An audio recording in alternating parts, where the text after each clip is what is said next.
Just a quick video for you all.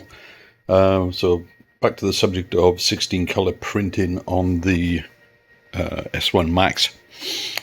So the way I got all four of my Ace Pros hooked up in the end was to use Anycubic. Oh, and the power's gone out. God damn it.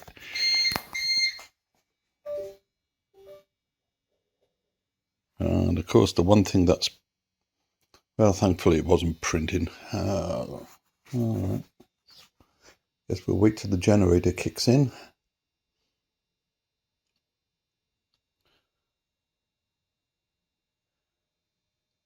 Why on earth did I plug those in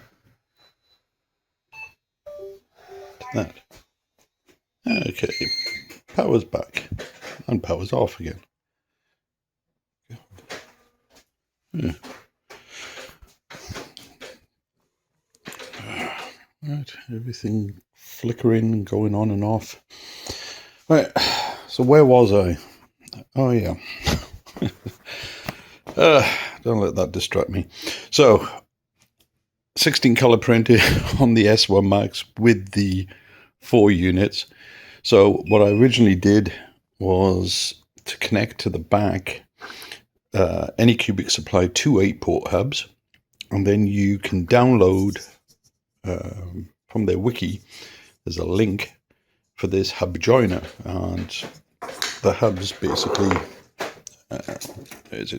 that's an example of an 8-port one, just simply plug into the top of it. Now I like to use these round ones that have a twist off top because they make clearing any blockages easy, as you can see, whereas with their hubs you've got to put screwdrivers into these little catches, pry off the top. Anyway, it's a pain, it takes longer.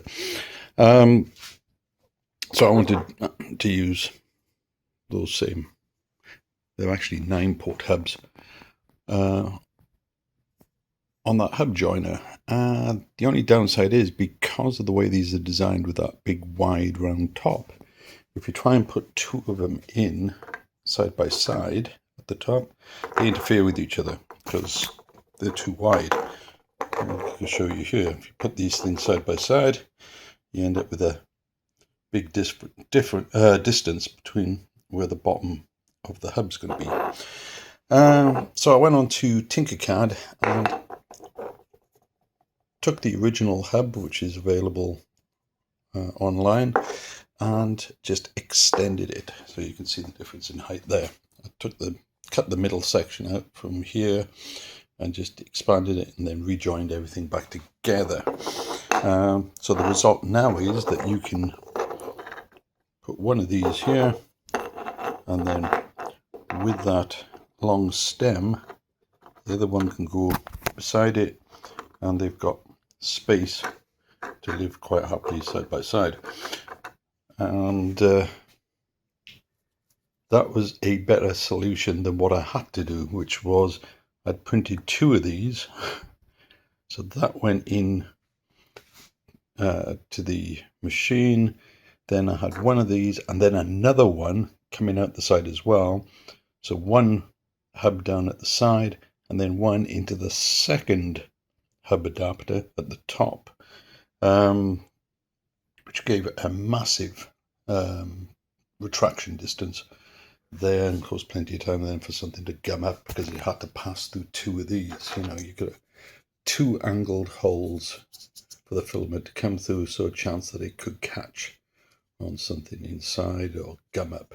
So this way I'm back to just using one joiner, and these things themselves, if I pop the top off, as you can see, if I put this up to the light, it's just a perfectly smooth interior, so that the filament slides all the way down and out that hole.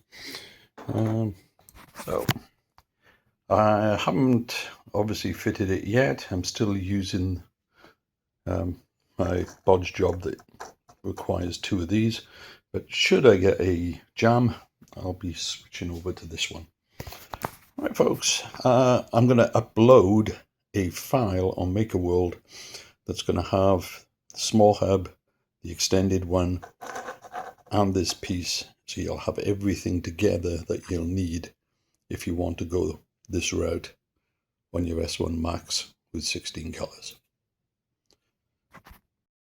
Alright, so I ended up swapping it out. So this is what I originally had on the back, because this would have been upside down. This is the way it would sort of be orientated. So that leads the one filament into the S1 Max, and then, as I can say, because of the two short ones, I had to use two of these hub joiners and stagger them. But this is the bit that could cause problems, and it did a couple of times, or at least I think it might have, because I had a couple of jams. And it's the fact that the filament would come up through here, feed into the first one. This is the tighter one, which has an angle inside, then has to go along, feed into this one, go through another angle, and out the top. So you can see there's a lot of hassle there. This one, no problems at all. They just go up straight and through. So that pathway was fine. This one is the difficult one. And of course, that new design I showed you with the extended long hub, by taking that out and just putting a long hub in there, it's only got one sort of angle to contend with instead of two. And I don't know if you can see it. I've got the new one on the back there. You can see them side by side, long and short. So yeah, that's a much needed design, and I haven't had any issues so far. I've got a little Smurfette, some kids printing off at the moment, so that's working nicely. So there you go. So new design there in the links if you want it.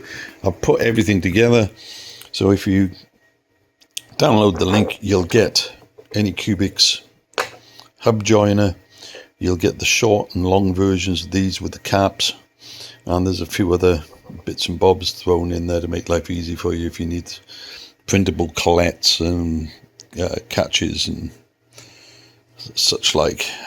Personally though, you're better off either reusing collates out of hubs.